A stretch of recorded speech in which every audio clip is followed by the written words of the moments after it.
Hello, everyone. Sean O'Loughlin here, Principal Pops Conductor for Symphoria, and we're delighted to have with us at intermission here Rufus Bonds, who's an assistant professor at Syracuse University in the Music Theater Department.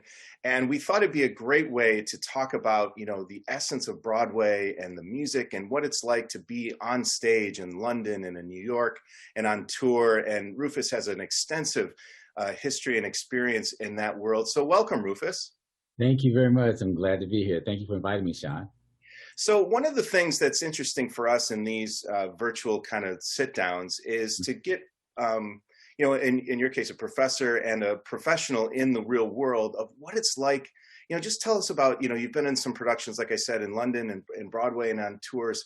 What's it like to get that call to say you're in, right? You're in the cast, and now the hard work becomes, right? You go through the Sure. audition process, and then, what happens once you get that call to say, oh, I'm in a Broadway show? Sure. It's quite amazing. When I did Parade, directed by Hal Prince, and actually I was in Canada at the time doing another show, and my agent reached out to me and said, "You need to audition for this project." I'm like, "Okay." I hadn't heard anything about it, and it was Parade, and so I went in and I auditioned, did a series of auditions, and everyone I knew was up for the role because everybody knows everybody. And so then when I got the call, it was quite amazing, and the whole production was amazing. What was really interesting was it was a group of adults who all had families. So there's a Wow. whole different type of feel when it's all about the work. And the work was brilliant. And so it was just amazing. You asked about how you prepare for something like that after you get the show. For me, it's always going to the gym before the show. Number And one. it's number one, because my thing is the body's an instrument. And if you get the body warmed up, then the body is fine. Then I really don't have to vocalize that much because the body is ready. And also, it's what you eat. When I'm performing, there's no dairy. Mhm. It's just you have to take care of yourself in a whole different kind of way because it's all about your voice and your instrument. So that's kind of what I did for that. When I went to London, auditioning for that as well for Porgy and Bess, and a lot of people I knew was up for that as well. We're all in the same circle, Right. and I actually was in the audition. It was interesting. He gave me a note to do something that was completely contradictory of what the character would do, and you don't ask any questions. I'm like, just take the note and do it. And so I did that, and it was just completely wrong in my head because I'm a director as well. But it don't matter because you're not directing right now. Right. So I took the note and I did it. And then at the end of the audition, I said, "Did I give you what you're looking for?" He said, "I wasn't looking for anything. I was just seeing if you could take a note." I said, "Okay, great." And I did get passed, and it was absolutely amazing. It was at Regent's Park Open Air Theater in Mhm. London, in the park. So you had to walk to the park. There's no transportation. So 45-minute walk in to get to the park, and 45 minutes after the show. And you do not want to walk 45 minutes after a show, but it was really beautiful and great. And it was outside. And I remember one time we were on stage and it was raining, and it was raining during the time of the storm of the play. And that's just magic for me. It was so beautiful to be in a I was gonna moment. say you can't make that up, right? Can't make that happen. Everybody was on stage inside just smiling because it was so beautiful, Yeah. you know. But it was just great experience and working with great people and talented people and everybody telling the same story. And what was beautiful about that also was seeing the director, the choreographer, and the musical director all collaborating together. After every scene, they would get together, they would talk, and they would make adjustments according to what they needed as one team. And that was really beautiful to see how that worked.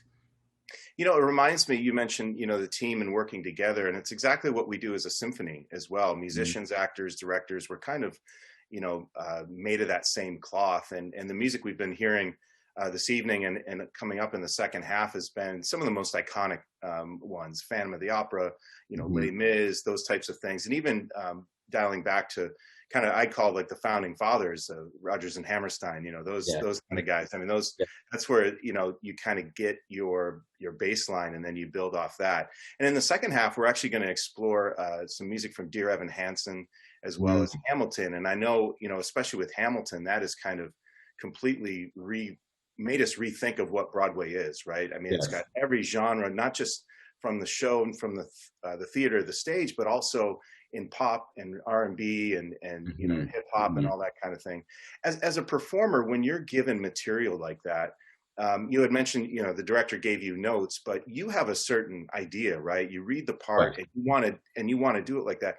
I guess the same thing happens with the musicians. You know, we know this music, we know what that storytelling is like. How do you, I guess, bring your own sensitivity into Mm. a role? Say, like, I understood you did a touring show of Lion King with Mufasa, Yes. right? I mean, it's hard not to think of James Earl Jones. Like, Yes. how do you bring your, you know, Rufus Bonds touch to a Sure. role like that? Sure. I'll It's interesting you mentioned Lion King, because that's a whole different beast, because that's No a pun machine. intended. Yeah. And the challenge, because I do bring myself to my role, I bring my life experience, I bring my culture, I bring who I am, because I started out not in musical theater. I was a chemist, and then I went back to school for musical theater, but I sang gospel all my life, so Mm, my voice was my gift. So there's a different musicality you mm, have when you don't learn structure first, but your voice is free first. it's here, right? Yes, Yeah. exactly. And then you learn the structure. So when I went to Lion King, they put you in a structure, and they wanted to stay in that structure so that all the Lion Kings around the world look the same. Right, right. But there's still something of being a black man talking to his son Mm, that I had to continue bring up and say, but this is the truth of the situation. And that's what I brought to the work. And I had just had my son. oh, okay. So that was a whole different thing. It was so amazing. You can act, you can play being a father. Hmm. Once you're a father and you play in those roles, oh, it's a whole different thing. And I just shifted my whole life, my whole being. So I always do that. And I always try to no, I always bring my own life experiences to whatever I'm doing, no matter what Mm, it is. I did Color Purple. And in doing my research, my father was a farmer. So I began to ask him questions about harvesting and all of that information that is not on the stage, but it helps yeah. me with the character and building the truth of who he is. And because I have the resource of family that can give me the information, I use that. And then I do bring the essence of that on stage. So there's a certain amount of honesty that comes with preparation, right? That, you There know, has to be. and the audience can tell. And I know in the symphony orchestral world, we do the same thing. You can't fake this. Like Exactly. the artistry you bring on stage and you perform this music, and even though this music has been, you know, performed countless numbers of times. I mean, that's one thing as a performer, and I've been on some tours as well.